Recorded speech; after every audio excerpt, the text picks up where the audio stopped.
Thank you all for being here. I know most of you are probably expecting to see Eric Barnes standing here before you, but unfortunately he was called away unexpectedly this week, so my apologies in advance. You're stuck with me. I'm Mary Casciola. I'm the editorial director at the Daily Memphian. Thank you so much for being here. I think you are all probably familiar with the Daily Memphian because you're here, but just in case you came with a friend, I'm going to give you a quick little spiel. We are an online nonprofit news organization. We started in 2018, and we are based right here in Memphis, Tennessee. We have about 30 journalists, and we are dedicated to bringing Mid-Southerners the latest news, people, places, events, 7 days a week, 22-ish hours a day is about what we staff. We are not 24 hours a day, but we do hit 22. Let's see. We're so close. We'll be there one day. As I said, we are a nonprofit. And I have been in journalism long enough that I make a joke that all of us in this industry are a nonprofit. But we really are.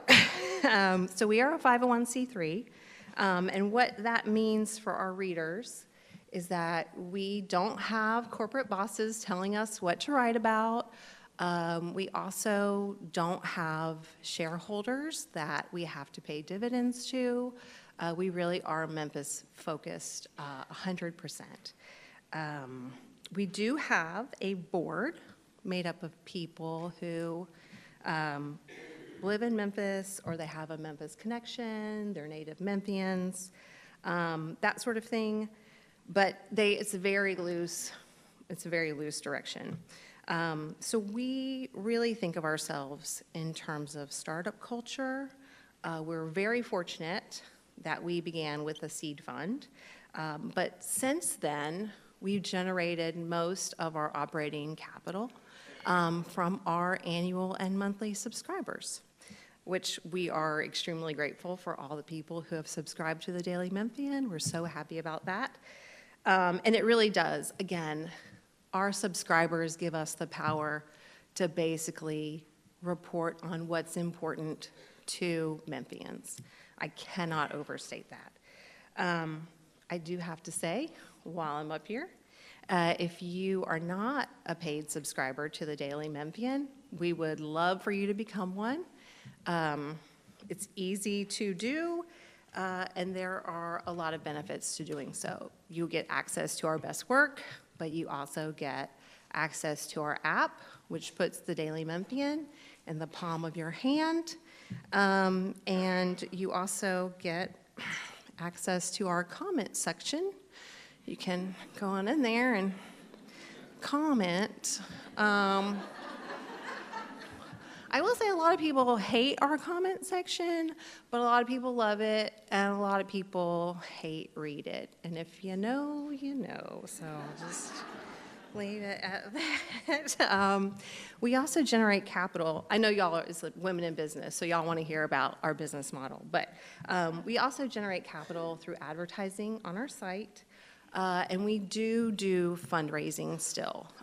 We have large donors, we get grants, all that good stuff. And then we also have a lot of local donors who are from the same pool as our subscribers, which is awesome because, again, they support us, we support them. It's really an amazing thing, and is evidenced by y'all here today. And the other thing is we do events like these, which gives the community a place to come together and connect. We all get to hang out and have a good time. Before I joined the Daily Memphian, if y'all will indulge me very briefly, I was the managing editor of the Memphis Business Journal. And one of the complaints we would get is you don't feature or quote enough women. And if you are a reporter covering a protest, right, like you're going to go to that protest and you're going to talk to a wide swath of people, or you should. older people, younger people, men, women, whatever. But when you are in business journalism, you basically are going to talk to who is in the position that you need to talk to. So we would say, when we got complaints about you don't feature enough women, we would say, well, we're trying, but we reflect the world as it is, not as we want it to be. And that's, I say that because representation matters, right? We know it, you know it. And today, we are going to hear from 3 amazing women who have successfully navigated their careers and who we can all look up to, and we can see these amazing people who have done this successfully. So with that, we're going to get started. We'll hear a word from our sponsors first. And first up is Maggie Higginbotham with the Hutchinson School, and we're going to have some video message after that.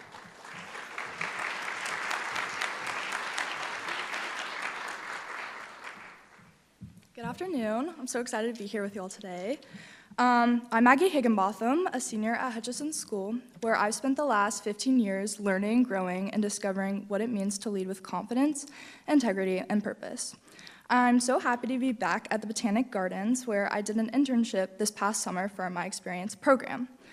During my time here, I got to work with a team of all women horticulturalists, which reflected our belief that when girls see strong women in action, they see what's possible for themselves. That's why we're so proud to sponsor today's Women in Business seminar. To the incredible women on this panel, thank you for sharing your experiences with us. My classmates and I are excited to hear about your journeys, the challenges you've overcome, and the impact you're making. Because of role models like you, we know that wherever we want to go, whatever we want to achieve, we can.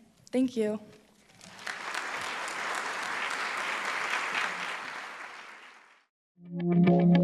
Memphis, the Bluff City, full of grit and grind, home of the blues, and the birthplace of Paragon Bank.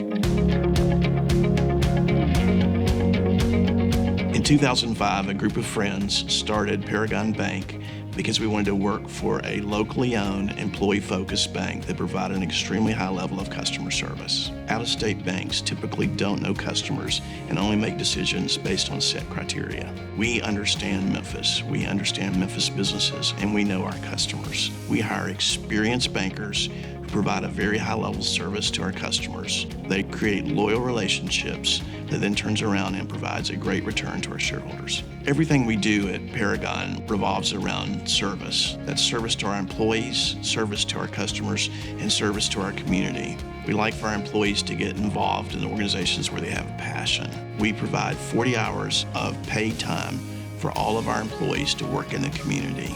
And then the hope then is that they get very involved with that organization and make impacts on all of our community. Paragon's success is directly tied to the success of Memphis. That success could be measured by thriving small businesses, the dream of home ownership, and when everyday people can reach their financial goals. I'm Robert Shaw, and this is Paragon's story.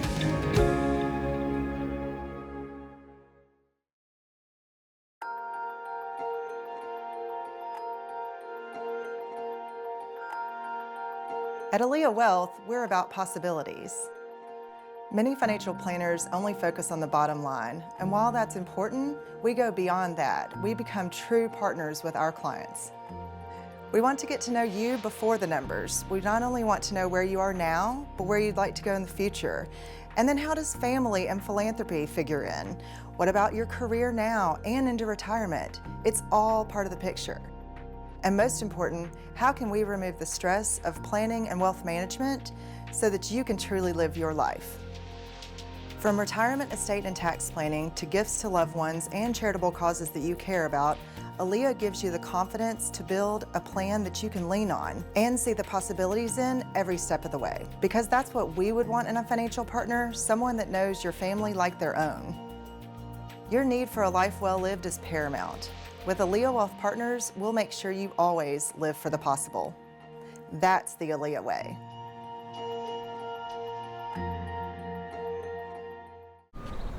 Welcome to AutoZone. What are you working on today? My car is starting kind of slow. Let's see. Just needs a charge. It's free. Are you sure it's free? Positive. Welcome to AutoZone. What are you working on today? Picking up the Duralast brakes I ordered online this morning. Right now, you can save 15% when you buy a set of Duralast pads with rotors.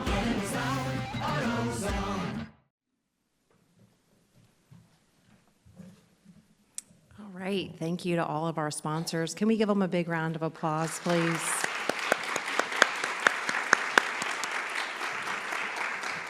Thank y'all so much. First up today is Tina Sullivan, the former executive director of the Overton Park Conservancy.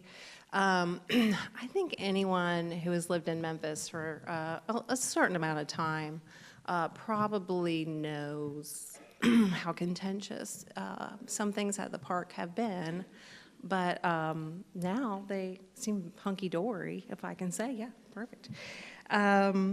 And Tina was able to put that all together, make it all happen, right? Yes, all you. We're going to say that for now. So these days she works as a grant specialist, utilizing her extensive background in nonprofits to help them succeed. Let's give a warm welcome to Tina.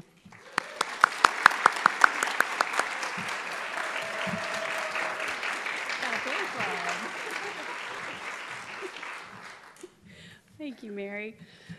So this is the first time in about 13 years that I've been invited to speak on a topic that's not Overton Park specific, and I was a little puzzled about what to say.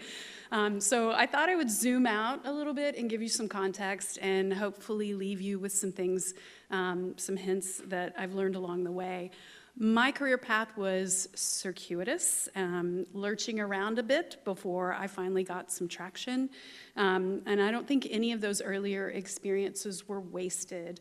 I like to cook, so if I can use a cooking metaphor, each little ingredient just added some flavor and texture and some deliciousness to this recipe of my career path. So, and every iteration kind of added a bit of learning to what I was bringing forward.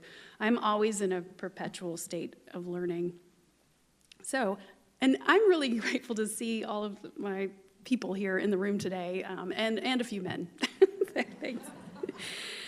So there are a few things that I hope you take away today. One is sometimes to figure out your path, you have to do a little bit of experimentation, a little bit of exploring, and you have to be open to opportunities as they arise. To quote a Quaker proverb that a friend of mine shared with me, proceed as the way opens. As I said, my career path, my early path was kind of lurching, and I gave up a full scholarship to college to drive myself to California and take a job when I was 18 years old, and I don't regret that a bit. I learned a lot about myself, and eventually Memphis called me home. And I was working at the university, or I was going to the University of Memphis and working part-time and generally being an underachiever. And I had an aha moment in my early to mid-20s. I was having a conversation with a friend. It was an idealist who I looked up to, who I thought was going to be one of those guys who went and, joined the Peace Corps or got elected to higher office, and in the conversation I realized that I had made some unfair assumptions, that it was other people's responsibility to change the world. It was like a lightning bolt for me. I don't know why I hadn't thought of it sooner, and I realized I had to make some changes in my life. And so the very next week, I opened up the commercial appeal, because that's how we got jobs then, and I applied for the first available nonprofit job that I could find. And I got the job. And so that leads me to the second point, which is discover your mentors and then set aside your ego and learn from them. Listen and learn from them. So once I found my calling, my place in the nonprofit sector, things really started to click into place for me. That first job that I got was at the Mid-South Food Bank. And I didn't realize or really appreciate at the time that Susan Sanford, the executive director then, was mentoring me and helping to shape the direction that I was going. She rewarded my growth with more responsibility And by the end of my tenure, I was the director of communications.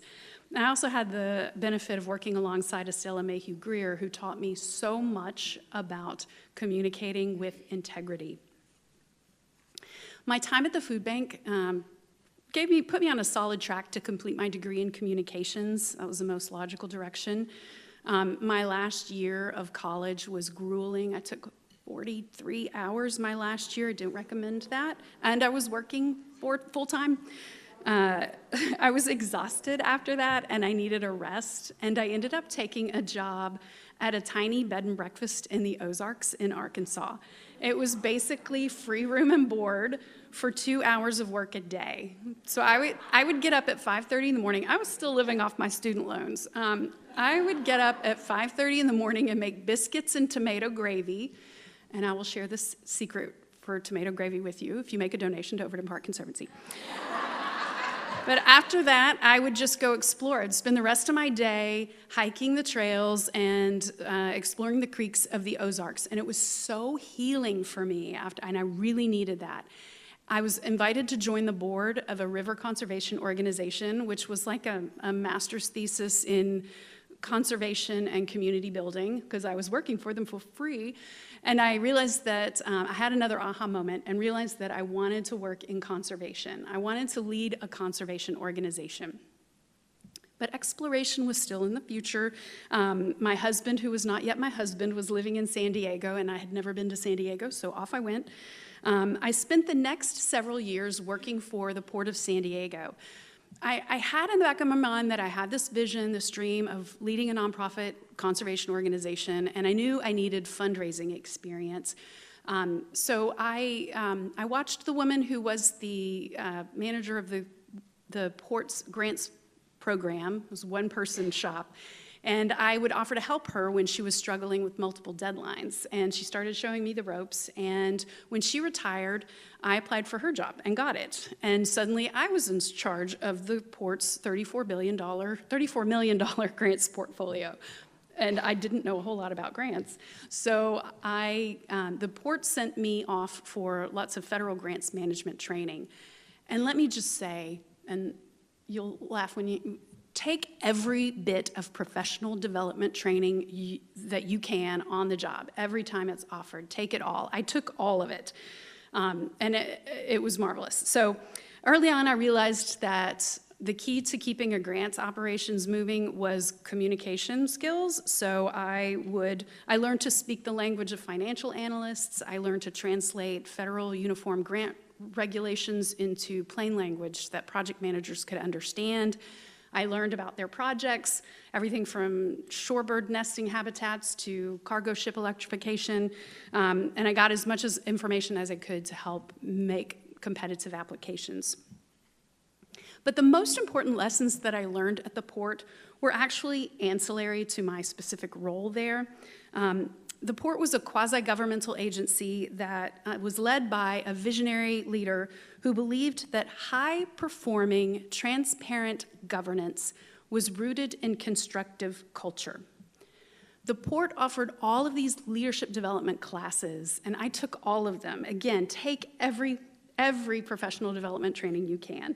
I soaked it up like a sponge. In fact, my husband joked that I was a lab rat in a social experiment. But I internalized all of it. So Memphis gets in your blood, and Memphis started pulling us back. So we came back home, and I landed at Shelby Farms Park, where Jen Andrews taught me a lot about parks. And from there, I moved to the University of Memphis, where I enrolled in the Master's of Public Administration program and was working in the University Research Support Office. But then I met George Cates, and I started volunteering for the nascent Overton Park Conservancy in my free time. So by that time, my recipe was coming together. I had gained experience in nonprofit communications, conservation, fundraising, parks, and government. And I had gotten to know the Conservancy's founding executive director by volunteering. So it was time. And I could spend the next several hours talking about the Conservancy's lessons for me, but this is the last point I want to leave you with today. Authenticity is the foundation of everything positive you want to achieve in life. For me to lead a high-performing team of do-gooders who are out to save the world, I had to admit when I didn't know something or when I was making a mistake or when I needed help. I had to figure out how to communicate constructive feedback in a way that affirmed how much I cared about the person I was speaking with. And I had to listen with my whole heart to the diverse array of visionary leaders or visionary ideas and strong opinions and subtle advice. So some of my biggest mentors were the people that I hired who reported to me, and it's important to surround yourself with people that you're going to learn from. And then to cultivate a culture of authenticity, integrity, trust, and perpetual learning. So I was asked to talk a little bit about obstacles in my path, and there are so many lessons to be learned from that greensward controversy, and I'm not going to go into all of those. You can ask Doug McGowan in the back. But when I'm asked how we managed to get through that years-long battle, and I start to dissect it from this zoomed-out view, it really comes back to these 3 points. Being open to exploring until the right way emerges, listening to people who know things or have different perspectives on the problem than you do, and bringing your authentic self to the negotiating table.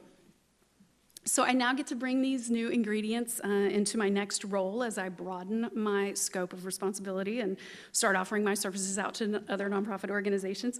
And I have no doubt I'll continue adding to this recipe and learning through these iterations. So thanks. I'm so excited to hear about Leigh and Ursula, and thank you for being here today.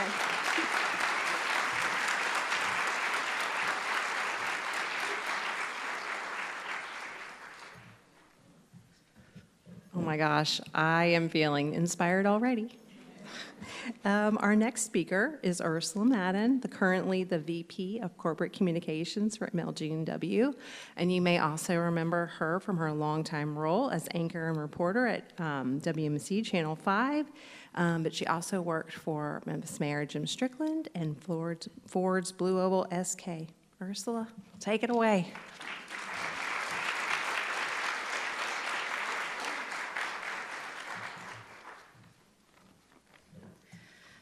Thank you, Mary. I'm going to talk a little bit about all those jobs that Mary mentioned that I had. I'll just start off by saying what a pleasure it is to be here with all of you today and to be in such good company with Tina and also with Leigh, who I've had an opportunity to collaborate in one of my many, many pasts, and currently in the present right now. So I appreciate the Daily Memphian for the invitation, and thank you so much. The last time that I was part of a panel for the Daily Memphian, I was here to talk about a multi-billion-dollar startup, Blue Oval SK, that is building EV batteries for future Ford vehicles in Stanton, Tennessee. I had never worked in manufacturing before, nor had I worked to help build a business from its infancy, let alone a multi-billion-dollar startup. This was taking place in 2 states. I practically lived in the state of Kentucky back in 2023. The Blue Oval SK team was merging American and Korean cultures and business styles. That was so interesting. I actually got to take a trip to South Korea and learned a lot. Just the presentation was just completely different, but it was a great learning experience. So any opportunity you get to travel or to do, as Tina said, any kind of leadership opportunities, take them. The Blue Oval SK team is not only merging cultures and business style, but simultaneously creating policies and processes, hiring talent, encouraging drivers and potential employees to embrace electric vehicles and the career opportunities that would be available to them. But hey, I had spent 6.5 years prior navigating policy, politics, and politicians as the first chief communications officer for the city of Memphis. So manufacturing didn't really seem that daunting at all. Right? Yeah. I really didn't know Jim Strickland when he tapped me to be the CCO. I had only interviewed him one time as a reporter when I was a reporter, and I helped to moderate the mayoral debate ahead of the 2015 election. So I was really shocked when I got that call saying that the mayor-elect wanted me to take on the role, and I think he actually secretly wanted Conji Anthony, or certainly after he hired me, he probably wanted Conji Anthony. But again, I had never worked in the public sector, nor the political arena. But hey, I had reported on enough policies, politics, and politicians in my journalism career, so it really didn't seem that daunting at the time. When Mayor Strickland took office, the city of Memphis went through what I would call a resurgent civil rights movement. There were bridge protests. We did the removal of Confederate statues. We got a resolution about grass at the Greens Ward in Overton Park. You don't have to ask Doug about that. You can ask me. We had a police shortage, increased crime, the COVID-19 pandemic. Talk about other duties as assigned. But somebody had to stand in the gap. And we had a strong team that was able to stand up the Joint Task Force, led by Chief Doug McGowan. We celebrated the bicentennial. Please tell me you all love the Memphis sign that is down on Mud Island. And we commemorated the 50th anniversary of Dr. King's death. Please visit I Am a Man Plaza if you have not. But we got so much done. $200 million in capital improvements citywide with Accelerate Memphis, a comprehensive plan, Memphis 3.0, the first in 40 years. It's been out there long enough now. They've done an update. They're in the process of doing an update for Memphis 3.0, which is great because you need to plan how your city's going to spread out in the future. Universal needs-based pre-K, improving 911 call response times, fully funding the pension, significantly increasing minority spending, and a measured de-annexation timeline. I wasn't there when the state agreed to invest $350 million to the city of Memphis for stadium projects, but I was rooting for the team to close that deal. All of these achievements were accomplished with a very dedicated team. I'm sure this is going to sound hokey, so I know you guys have read Jim Collins' book, From Good to Great, how businesses that are mediocre kind of transform and become these awesome sort of juggernauts. And there's an analogy in there about the bus, and I'm sure you guys have heard the bus analogy.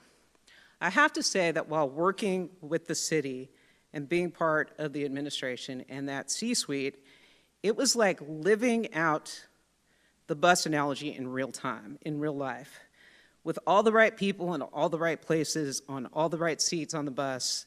We would strategize, and we would argue our individual positions, but when a decision was made about how we were going to tackle an issue, we moved forward in solidarity and with the leader.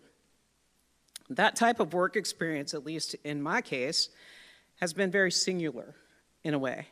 I find myself expecting to see that same dynamic replicated in every organization I work for or volunteer for. It makes the hard work so much easier when the whole team is on the same page. I'm so grateful to have had the opportunity to serve my city by trying to help improve communications for the city of Memphis, but also to have been part of such a diverse C-suite. It was diverse in thought, experience, race, age, gender, and at one point, all of Mayor Strickland's senior advisors were women. Like Beyonce says, who run the world? Girls. As an aside, I just had another birthday. And I'm not going to tell you how old I am because I've been lying about it for so long. I'm not trying to actually remember the date. But I am bringing up my age because as people get older, they tend to settle into their careers and move around a lot less. And there's nothing wrong with that, but that hasn't been the case for me. It's actually been the opposite. As I have gotten older, I have moved more and more, probably in the last decade, than I had in the first 3 decades. And that's okay too, but I did those things, made those moves without trepidation, and I tried to make those moves based on what was best for my personal growth in my career and that of my family. That's very important. Flash forward to the present, I am back in the public sector at Memphis Light, Gas, and Water. What a privilege it is to be one of the 2,600 MLGW employees who work hard every single day to provide utility services to our customers, including the best tasting water in the world. I'm gonna claim it. And I thank all my MLGW folks for being here today, including my boss in the back, but that's not why I'm saying it's such a great job. Manage up, people, manage up. So next week marks my 1-year anniversary at MLGW. I have learned more about transmission and distribution lines, transformers, fuses, switches, wells, aeration, gray water. We're not gonna talk about gray water today. And the next generation energy, and I still have volumes and volumes of information to digest. Tina talked about always being open to learning. This is me being open to learning, and it's what makes this job so fun. What makes it challenging is figuring out how to communicate internally and externally about all the great things that MLGW is doing. So now you know what I'm gonna say, right? I had never worked in the utilities industry, but here I am. And truthfully, it's daunting. I find it to be equal parts fascinating and frustrating when you're dealing with a new area of expertise that is not your own, but it's worth every ounce of effort. It is what I've been doing my whole career, listening and learning from the subject matter experts and breaking down what they say into digestible bites so that people who are not experts on a subject like utilities or EV batteries or government policy can get the point so they can understand. That was why I wanted to be a journalist and worked in the field of journalism for 26 years. So I'm kind of telling you how old I am, right? I wanted to talk to people and learn about all the interesting things that they are doing so that I could share their stories with other folks. I'm still a journalist at heart, using the same skills that help me land great interviews and break down important information. I'm just not doing it for a television station anymore. I do have fond memories looking back at building my career as a journalist. People think it's very glamorous because you're on TV. But for those who are starting out in their careers, like these young ladies at Hutchison, I will tell you sometimes there's going to be pain points. It was not fun just working for minimum wage and barely ever being able to make rent. And I didn't work in front of the camera at first, I worked behind the camera initially. And when I finally got that break and they let me report a story and do a live remote, I was so sick with nerves that I almost couldn't do it. I wasn't married at the time, but it was my fiance, and I got home that night, and I just sobbed. I wept. I was like, they will never let me be on TV again. I was so bad. Somewhere buried at my house on a VHS tape, there is that live remote. I did not bring it to show you today because there was no need. But what I have learned over time through all my career choices is that achievement can be an exercise in endurance and a test of your ability to overcome the roadblocks that can get in your way. For me, I was able to endure my college dean advising me that I should really consider going into print journalism because TV stations weren't interested in hiring black women to tell them the news. I never went to that dean again for advice. I once endured a news director who wanted me to do my makeup in a certain way to make my nose thinner and my lips thinner, and wanted me to wear a jacket that was a size small and pin it in the back so that my chest looked fuller on TV. I got a job in another station. Fortunately, most roadblocks don't require such drastic action to get around, but you should always look for a workaround when you have an adverse situation, and there's no rule that says you have to remain in an untenable situation. And as women, it's important to know that if you do make a move to get away from an adverse circumstance, you will land on your feet, and eventually, everything will be okay. Women endure a lot to achieve the goals that they set, the small ones and the large ones, ladies. But you have to keep going. There will always be people who want to bring you down, tear you down. I've learned to avoid those folks, surround myself with people who want to build you up by challenging you to do and to be better. I'm truly grateful for all the failures, successes, and just everyday experiences that have led me to where I am now. I'm looking forward to all the failures and successes that I will have going forward, because they all equal what I feel has been an amazing life, an amazing opportunity, amazing career. But I'm most grateful for my family and friends and the balance that balance out my work life and give me real purpose, and I always carry them with me. Thank you.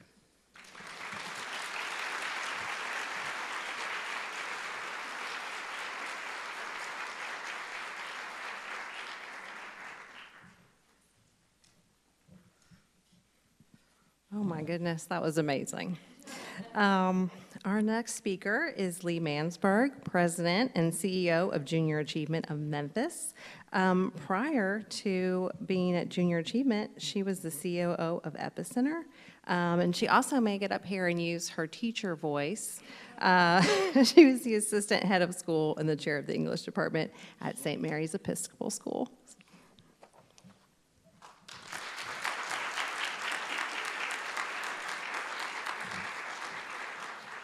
It's so good to be here with you today, and what a privilege to speak with Tina and Ursula, women I have idolized and worked alongside for a really long time. And like Ursula, who is always a journalist, I'm always a teacher. And so what the shape of all of this conversation I want to have with you today is, particularly as women, we identify as this thing. And so for me, it has always been an educator, but then there is this test of how will we take this identity piece of ourselves, hold fast to it, and say, wait, this can fit in other situations. And so perhaps what we love and what we do is metaphor. And well, I am a former English teacher, always an English teacher. And so as Tina was talking about the women and the mentors we surround ourselves, many of mine are here today. So I'm going to take you on my journey. And there are shout outs to Suzanne and Ellen and Leanne and Emma and Marlene, and just this long list of women who have said one thing to me when I've asked for help or lost my way, and just kind of pushed a little bit further, and I'll kind of share with you what they said. So I'm going to frame this around the power of yes and. So for those of you who don't know St. Mary's Episcopal School, we do chapel every day, and these amazing chapel speakers will come. And Rear Admiral Nora Boone Tyson came, and she was a graduate of the school, and she was at Vanderbilt studying Spanish, thinking she would study Spanish her whole life. And somebody offered her the chance to go into the military and become a pilot. So she says, okay, yes. And then she becomes a pilot, and then they offer her a chance to work in the administration of the Navy. And she goes, okay, yes. And then all of a sudden, she's commanding a whole fleet in the Pacific Ocean, and the highest ranking woman in the Navy, and working at the Pentagon and doing all kinds of incredible things. And so I listened to that, and I'm like, well, wait a minute. When I was growing up in Pine Bluff, Arkansas, they gave me a career assessment, and they told me I could be one of two things. I could be an executive assistant or a teacher. I like to read, and I like to write.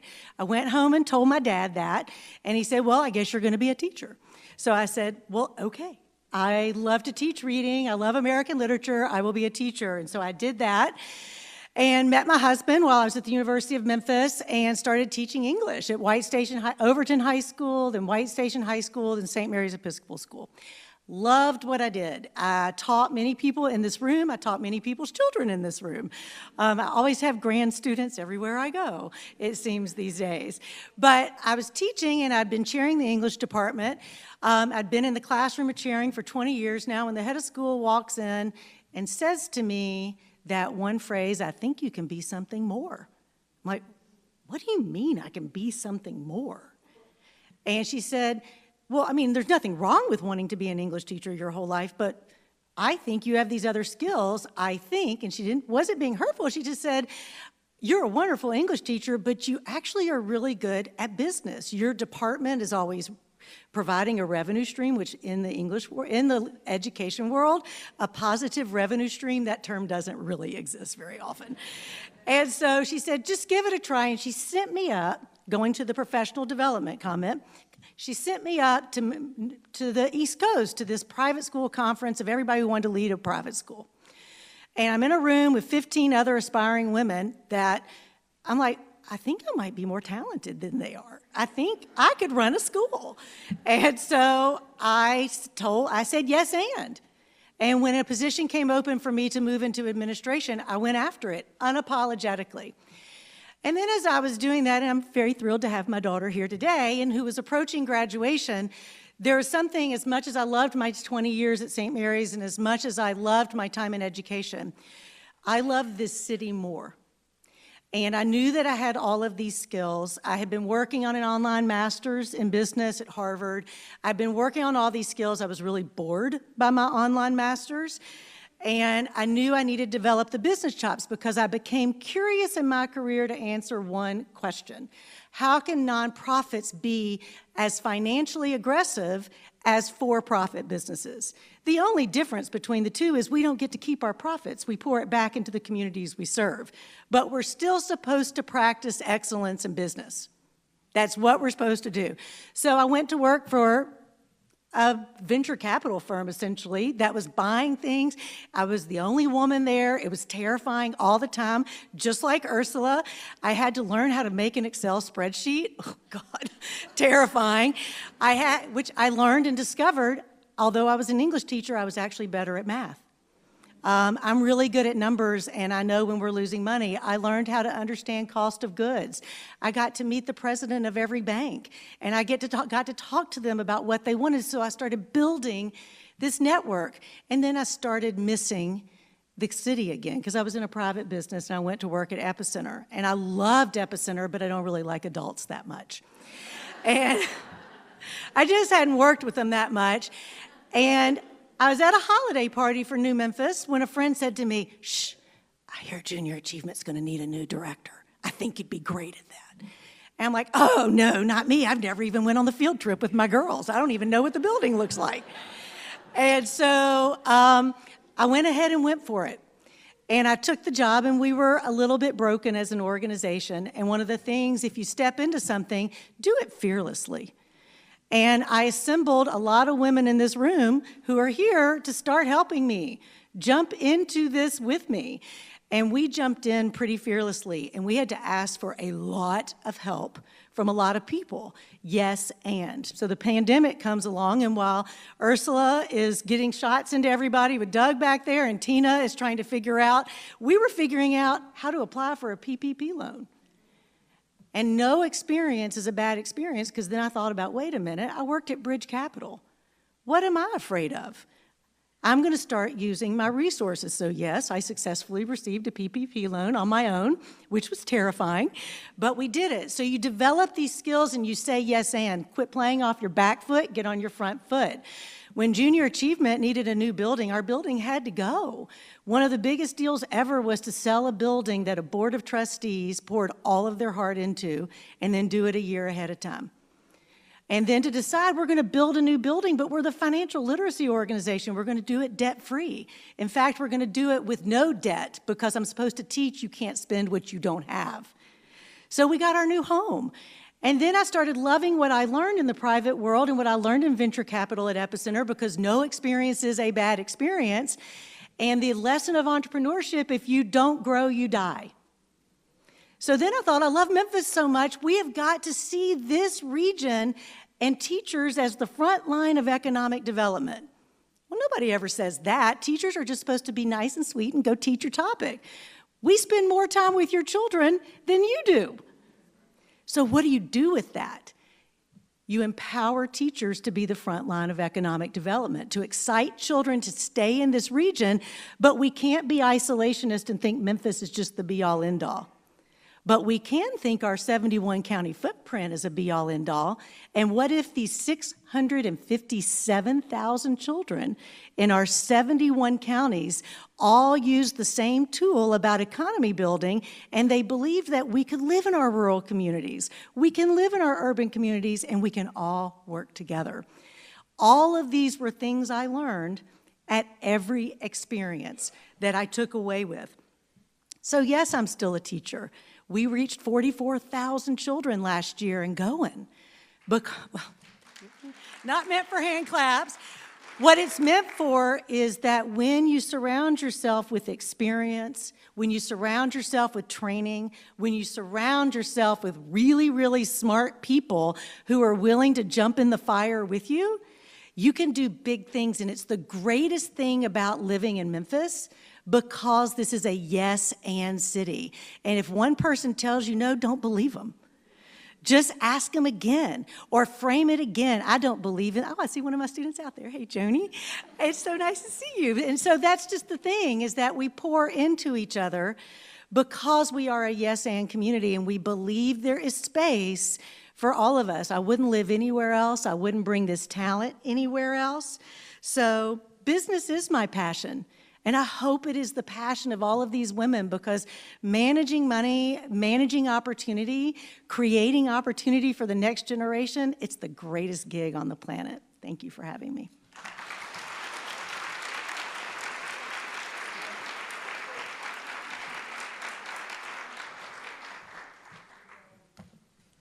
We are going to move right into the Q&A portion of our, oh, perfect, mic's getting turned on, of our event. I'm going to go ahead and get us started, and then we'll take some questions from the group. I thought that we would ask first, Tina, cargo ship electrification. No, I'm just kidding. Or transmission and distribution line. That's me. I'm just kidding. We're not going to talk about those things, although they did sound, I'm glad that you guys That's learned about probably a them. future partnership between Ursula and me. We're going to talk about that later. So one of the things that I am always fascinated are people's trajectories, right? And like, if you are here, how did you get here from here?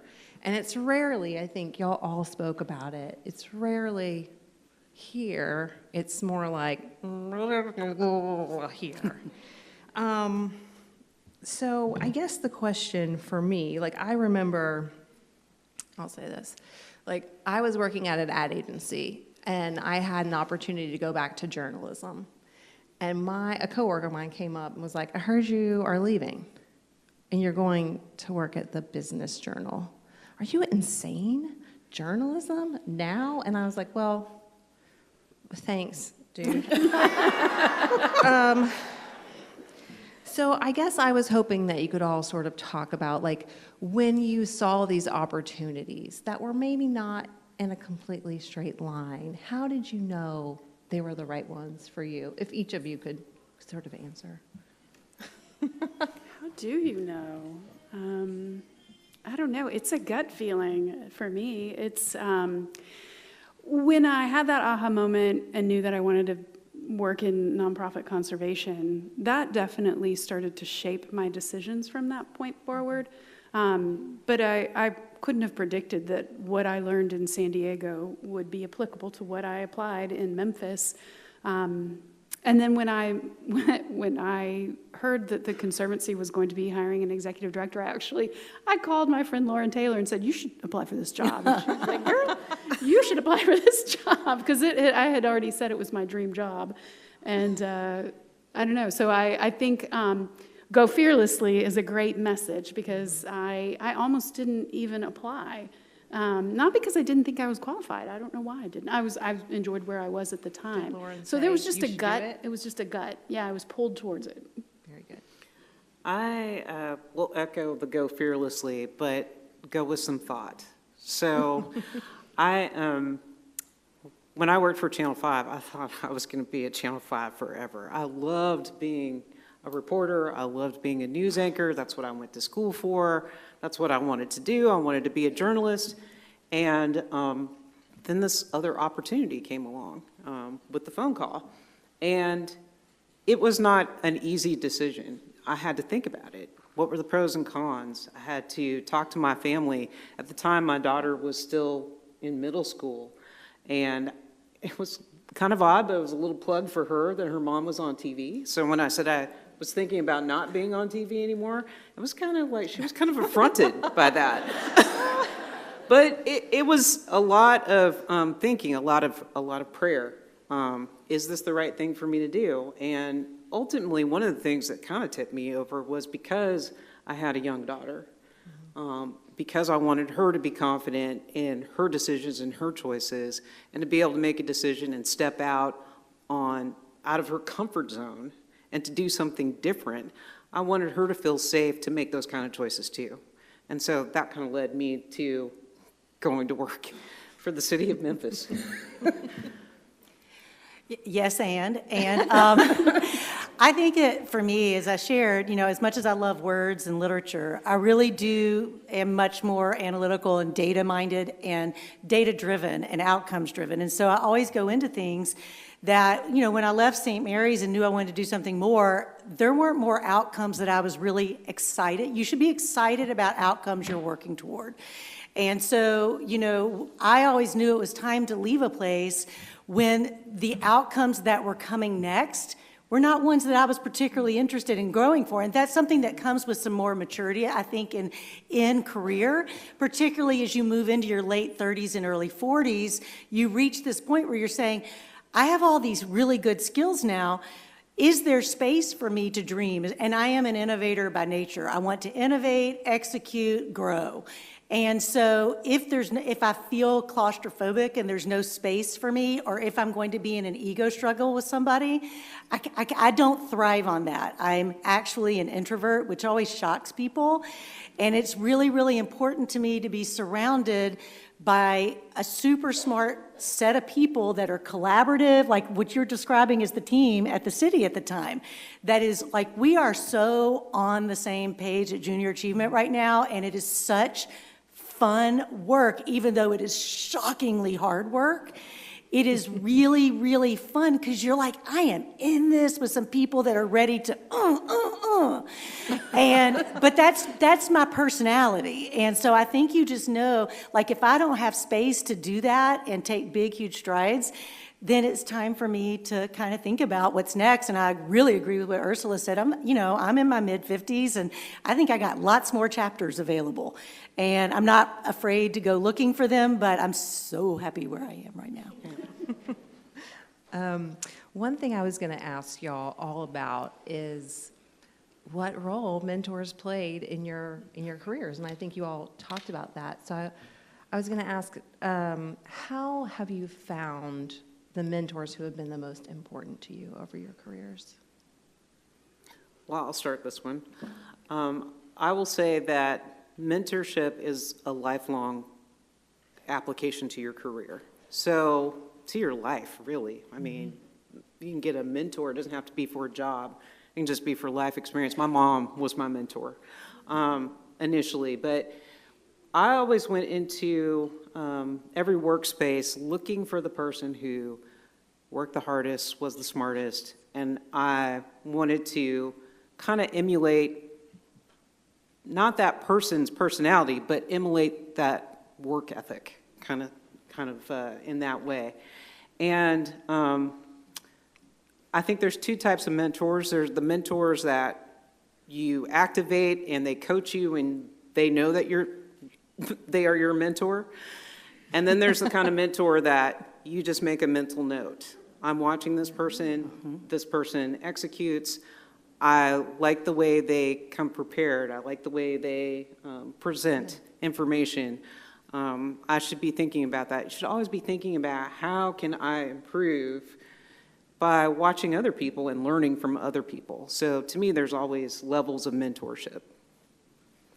I really agree with that. Like, I have a lot of micro mentors. Those of you who know me well, I'm fairly conflict adverse. Having hard conversations is just hard for me.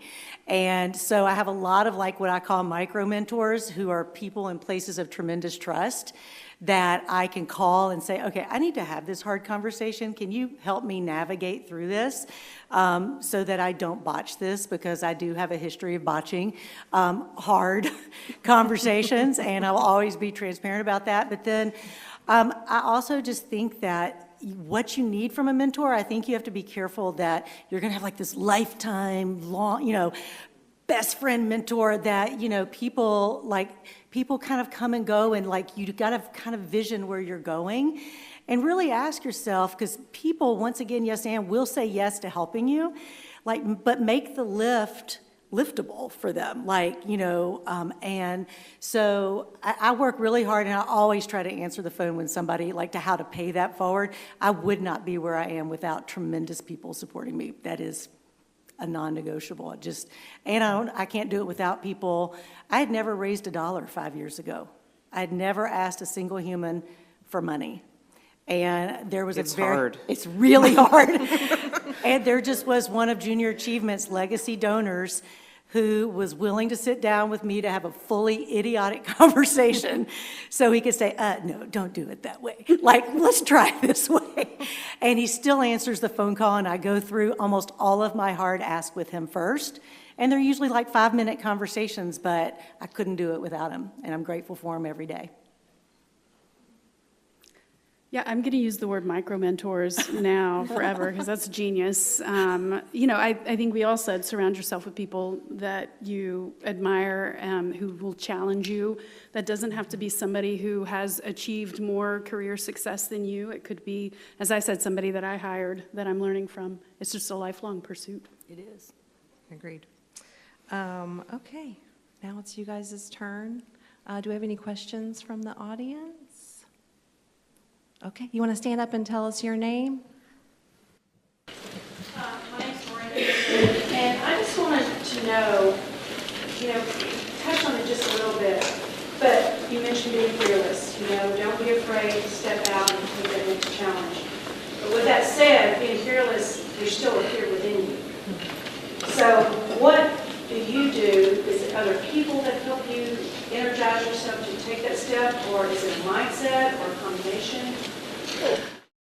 Great question. Sometimes earlier, when it was time to make bigger decisions, I reached a pretty bad, dark point, where the family was do it, now, we can't stand you. We were reaching that. Daughter's not hiding, even though she's covering her eyes. But I think that for me, it's about calculating. I'm always very careful about it. I'm very lucky to have the most amazing husband on the planet. I have a wonderful, wonderful support system. So if you don't have that kind of family, really super safe support system, I think when you make a fearless, hard decision, make sure you have 2 to 3 people around you who got you. So I do a lot of mentoring of young women who want to ask for more money in their jobs. And one of the things I try to do is know that when they walk in and ask for that money, that I've got 2 or 3 jobs. Because I always tell them, if this goes bad and they fire you, which they won't because you're really good, and they fire you, you and I will get you your next job. You are not going to be alone. So what are you so afraid of? Right? And so I would always, I'm give me a week, let me look at what's around, and let me see. And I would call another person that I knew in power, say, okay, I know you're looking for a communications person, and I may have a person if she gets fired because I gave her some bad advice, but it really gave agency. And so you want to make sure you're in the place where you're leaping, but you're leaping with some fail-safes around you. And when I have to do hard things for Junior Achievement, those are always okay, what are my solutions? If this just blows up on me, what are my remediation? How am I going to fix this? Yeah, be thoughtful. So, you do want to be confident enough to make the consideration, but also don't go back and say, well, Ursula said that you should go out and be fearless. But if it's going to be, an economic strain on your family, maybe you don't want to make that. I mean, that goes in part of the thought process, is this a good time right now? So thinking it through clearly before you make that leap. To muster the courage, I will often play out the scenarios. What is the worst possible thing that could happen? And then you find it's not that bad. I mean, financial considerations aside, but, if I go to this donor and ask for an outrageous sum of money, chances are they're not going to stop giving altogether. I love playing worst-case scenario. It's one of my favorite things to do. That's true. And also, I just want to say, since I have the microphone too, is I do a lot of hiring.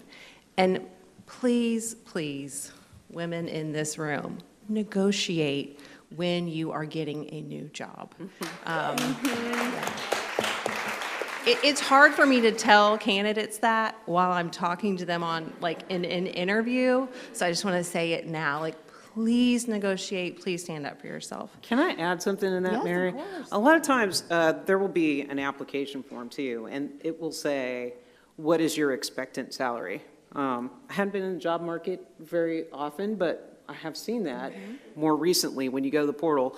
What salary would you expect? And I have put in there, that's negotiable. All things are negotiable, so. $1 million.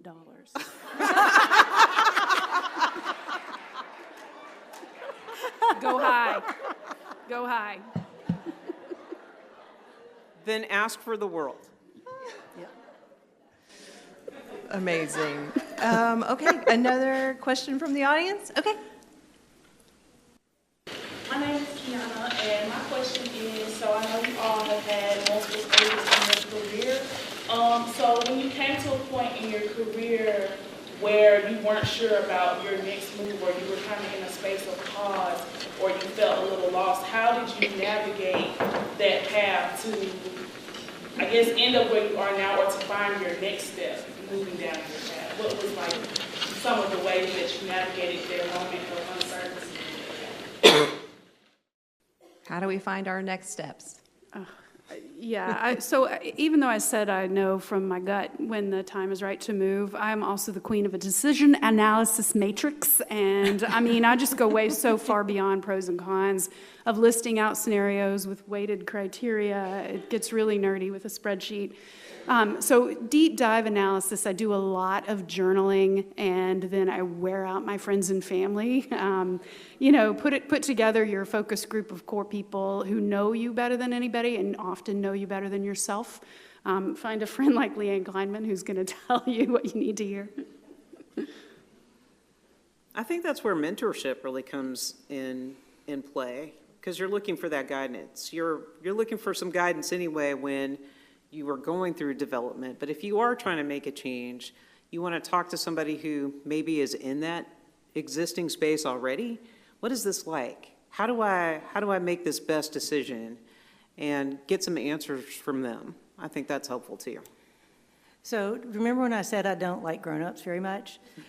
That's what this is about. So when I went through a phase with several jobs at one time, I started surrounding myself and having lunches. I would call somebody up and say, can I come over and I have some questions for you. Because you start, when you're in a really tough spot, you lose yourself. Like, you forget what you love, you forget, like, you think, you paint a picture of yourself and you forget, about that. So I started I spent about 6 months going to lunch, having glasses of wine with amazing, amazing humans. And I said this one question, and then I just sat and listened. You know me so well. Where do you think I would, one, be happiest in career and could do the most good? And over, what got repeated again, why are you doing work that has nothing to do with children? We are so confused.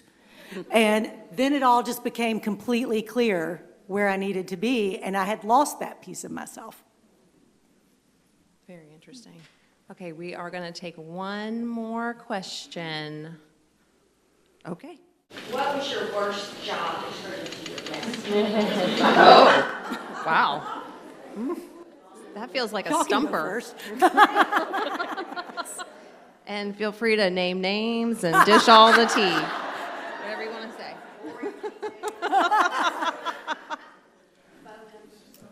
I mean, it's not turned into, but it can be both at the same time, because managing a park with, 1.5 million visitors every year, most of whom use the bathroom, most of the time in the actual bathroom, there were a lot of challenges dealing with that many adults. The kids were fine. The dog owners, not so much. So, but it was absolutely the best job I've ever had. So it can be both at the same time. It's perspective and priority. I'm really thinking about that. I mean, You know, every employment opportunity has a significant amount of challenges, and obviously I have thrill-seeking issues because I wanted to be on TV and be a reporter, and then I wanted to go work in government. That had its own unique set of circumstances. I mean, people have a lot of different opinions, and they all want you to fix their problem right now. You know, it was hard working at a startup because you just don't know what you don't know. Like, you know, imagine not having any policies. You know, I had a team member who had a minor fender bender. It wasn't a big deal, but you know, we hadn't created a policy yet. What do you do if you get in the accident? I was like, well, exchange some information, and then I think you need to go take a drug test.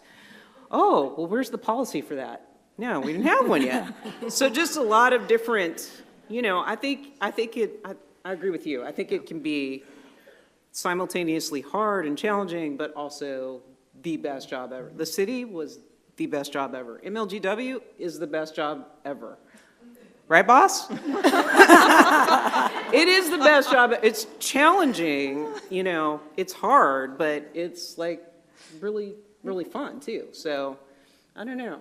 I think you know, when you leave a job, when you have to leave a job because you get harassed or you get, you know, there's discrimination or race, or you feel like there's going to be a lawsuit because you stay, or, you know, that's a bad situation. That's the job you want to get away from. So I won't do it as a job, I'll do it as a task. Things I didn't know when I started at Epicenter, I walked in the door, I didn't know that chief operating officers were in charge of audits. I've never managed an audit before. As I said earlier, I'm communications, English, HR, marketing, all that kind of fun stuff. And like, oh, no. And we have public dollars, and we have federal dollars, and you have to do this, you have to do that. And literally, my husband, who is a finance person, I came home every day, I'm like, I don't know what this document is. And talk about on-the-job training. I am so glad I did it, but Epicenter's budget was huge, and they managed diverse pools of money, and I had to do money that had been here. And there were moments when the auditor would come, I'd be like, Brad, you may show up at my door at 8 o'clock and 5 o'clock with your questions. Do not come in and out, because I am losing my mind. I will have the answers for you. 5 o'clock answers will be made that evening. 8 o'clock answers will be discovered between 8:30 and 3. So stop. So, and then when I had to manage the audit for junior achievement, which the budget was tiny in comparison, I was like, oh, this is easy. I love audits. So for me, it was a task. Yeah, I don't know what else to say. This has been fun, right?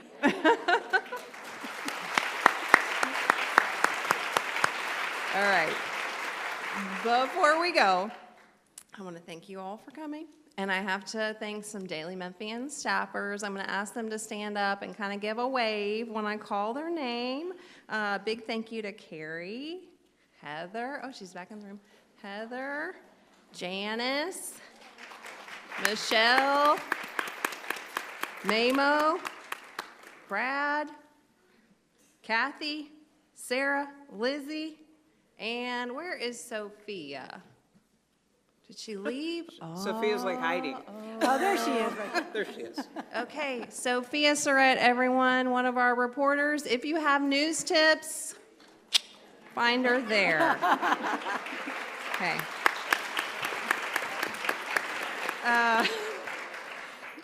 This seminar was recorded by Forever Ready Productions, and if you want to relive all this fun, the video will be available online in the coming days, or you want to share it with your friends, we're happy for you to do that.